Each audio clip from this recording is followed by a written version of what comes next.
Hello friends आज थिला matric परीक्षा किंतु फ्रेंड्स मैट्रिक परीक्षार प्रश्नपत्र लीक हेबा खबर वर्तमान सोशल मीडिया रे घुरी बुलुची। सो फ्रेंड्स चलंतु जानि नेबा तो परीक्षार 10 मिनिट पर सोशल मीडिया रे घुरी बुलिला प्रश्नपत्र। मैट्रिक परीक्षा को स्वच्छ करने को शिक्षा विभाग कहीं केते पदक्षेप नहीं हेले परीक्षा त्रुटि शून्य हेबो बोली डिडिम पिटुथिया सरकार प्रथम दिन झुंटी आज आरंभ होता मैट्रिक परीक्षा प्रश्नपत्र सोशल मीडिया रे घुरी बुलुथिबा अभियोग होईची। एहीपरि घटना नुआपड़ा जिले में देखा मिली। आज मातृभाषा ओडिया रे छात्र छात्री माने परीक्षा देउछंती।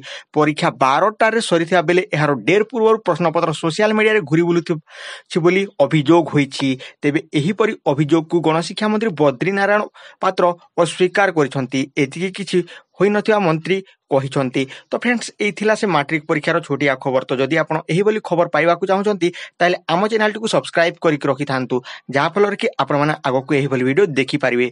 सो फ्रेंड्स आज पय तो एतिकी पुनी देखाब नुवा वीडियो सहित से पर्यंत टेक केयर एंड बाय। जय हिंद, वंदे मातरम।